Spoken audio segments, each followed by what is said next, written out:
A roupa do sumo sacerdote. Êxodo capítulo 28, versículo 4. Vamos detalhar um pouco mais sobre isso agora pela Bíblia.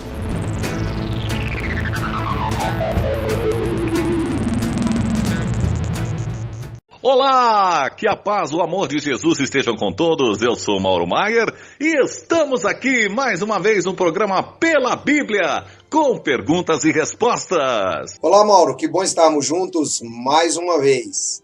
Bom, vamos trabalhar então mais uma questão bíblica. E de onde é que vem essa pergunta? Quem faz a pergunta de hoje, professor, é a nossa irmã Val Cristina, da cidade de Campinas, São Paulo. E ela quer saber, professor, qual o significado do peitoral usado pelo sumo sacerdote em Israel. Olá, Mauro, que bom estarmos juntos. Bem, Êxodo capítulo 28, versículo 4 está escrito: Estas são as vestes que farão: um peitoral, uma estola sacerdotal, um manto, uma túnica bordada, um turbante e um cinto. Farão essas vestes sagradas para Arão, teu irmão, e para seus filhos, a fim de que me administrem o ofício sacerdotal. Está aqui uma ordem clara de Deus, como as roupas deveriam ser confeccionadas. E é exatamente sobre isso que a gente vai falar um pouquinho agora. Quando nós consideramos o capítulo 28 e 29, nós temos não só essas peças de roupas, como nós também temos outras. Eu gostaria que você aproveitasse e já fosse dando uma olhadinha, conforme as descrições forem aparecendo, aí na ilustração que está ao lado. Bem, para que servia a roupa do sumo sacerdote? Eu vou sugerir, inclusive, que o internauta depois leia o capítulo 28 e 29 de Êxodo, que eu tenho certeza que vai ajudar a ter uma visão um pouco mais clara depois deste estudo. Bem, Deus, ele é santo, e aqueles que oficiavam perante ele também deveriam ser santos, deveriam ser separados.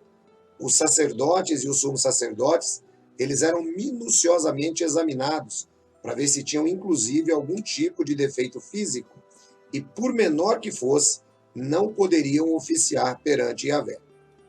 De modo que Deus, ele exige que Moisés e Arão façam roupas exclusivas para que eles possam administrar perante Deus.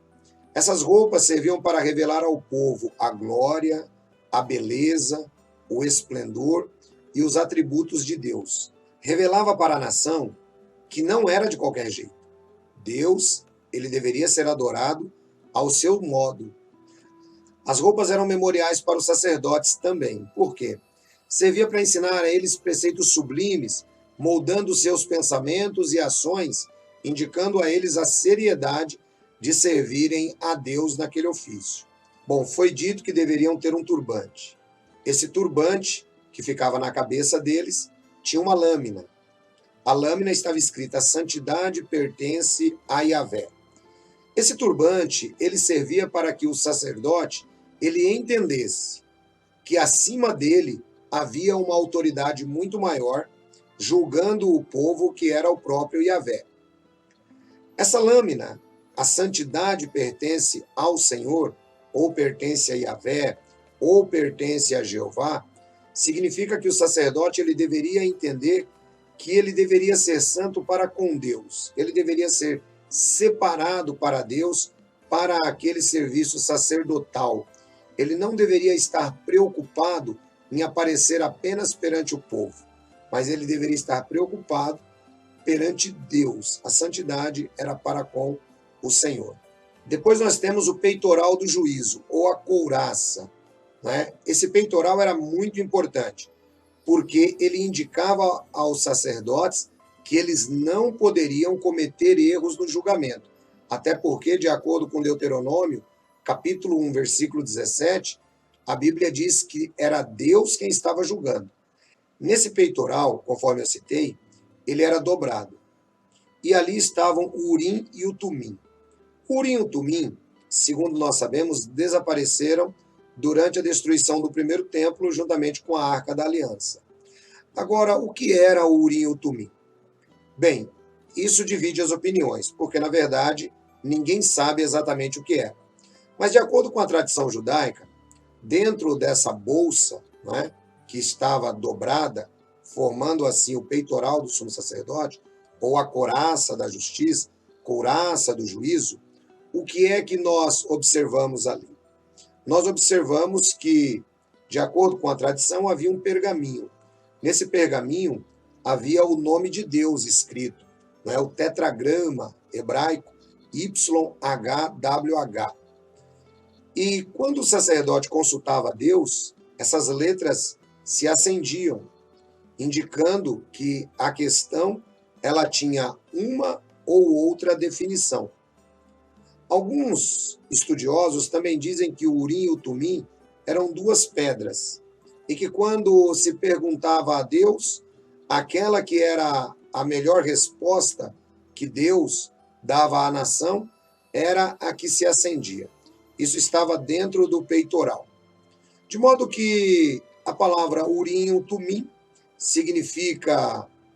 De modo que as raízes hebraicas dessas duas palavras podem significar inocentes luzes, ou, conforme traduzido por Jerônimo, doutrina da verdade ou revelação da verdade, porque tinha tudo a ver com aquilo que iria acontecer. Como é que funcionava? O sumo sacerdote ele entrava diante da Arca da Aliança, não dentro do Santo dos Santos, mas ele se virava para a Arca da Aliança, e naquela ocasião ele perguntava a Deus qual era a resposta sobre o assunto que aquela pessoa havia trazido. A pessoa ficava em pé atrás do sumo sacerdote, fazia o seu questionamento e o sumo sacerdote aguardava. De modo que o Urim ou o Tumim acendiam e indicavam o caminho, né, que aquela pessoa deveria tomar ou que a nação deveria tomar. Isso é muito interessante porque quando Saul ele estava em dificuldades, ele reclama, né, que Deus não responde a ele nem mesmo por Urim e nem por Tumim, de modo que era uma fonte de consulta aprovada por Deus para a nação de Israel. E nessa couraça tinham 4 fileiras de 3 pedras que iam no peito do sumo sacerdote. Cada uma delas tinha gravado o nome de uma das 12 tribos de Israel. O que é que significava isso? Veja só que interessante. Nesse peitoral, conforme nós falamos, as pedras estavam expostas ao povo. A dobra para dentro, formando uma bolsa, estavam o Urim e o Tumim, indicando que o juízo era da parte de Deus. E os israelitas nunca viam o Urim e o Tumim. Viam apenas o peitoral com as 12 pedras. Essas 12 pedras indicavam ao povo que o sacerdote oficiava entre eles. Ou seja, toda vez que o sumo sacerdote ele vestia a couraça, ele deveria se lembrar que ele estava julgando o povo perante Deus e que Deus é quem estava no controle. Ele não usava essa couraça todo dia, apenas em ocasiões especiais. Eram as vestes sacerdotais especiais para ocasiões em que os filhos de Israel deveriam aguardar uma resposta de Deus, ou mesmo em algumas festividades que Deus autorizava o sumo sacerdote a usar. Ele também tinha 2 pedras nos ombros, e em cada pedra estava gravado ali o nome de 6 tribos de Israel de um lado e 6 tribos de Israel do outro lado.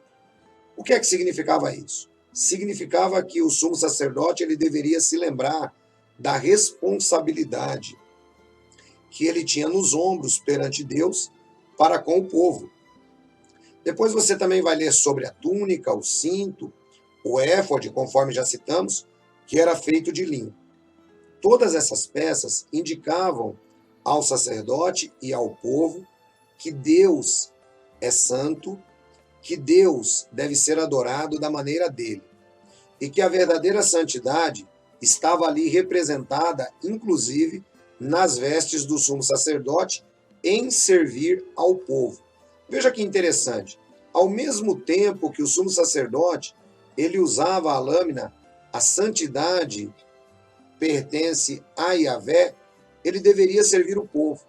Toda aquela roupa que ele usava indicava o seu serviço a Deus em favor do próximo.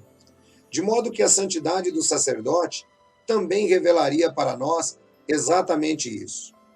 Que ser santo é ser separado para servir ao próximo. Ser santo significa que você precisa entender que não adianta você ser um santarrão. Significa que você precisa amar ao seu próximo, você precisa servi-lo verdadeiramente, assim como era a função do sumo sacerdote e dos sacerdotes. Servir àqueles a quem Deus chamou. Da mesma maneira, cada um de nós, conforme nos diz o livro de 1 de Pedro, capítulo 2, versículo 9, somos raça escolhida, sacerdócio real, nação santa, povo para propriedade especial. Fomos separados para servir a Deus e ao próximo. De modo que as vestimentas sacerdotais traziam para o povo a necessidade de entender a maneira de adoração e também a necessidade do sacerdote servir àquela nação. Assim também, nós temos a mesma visão como sacerdotes separados por Deus para servir o povo de Deus hoje. Deus abençoe vocês, um grande abraço, até o nosso próximo encontro pela Bíblia. Bom demais, professor, bom demais. É isso aí, gente. Não esqueça, o programa Pela Bíblia está aqui no YouTube para você, mas também no Twitter e no Facebook. E não vai esquecer também de dar o seu joinha, dê o seu like. Claro, inscreva-se no canal e seja mais um portador de luz, mais uma pessoa que leva a luz. E claro também, né? Não vai esquecer de compartilhar com quem você gosta. Tá aí, chegamos ao final do programa. Que a paz e o amor de Jesus estejam com todos.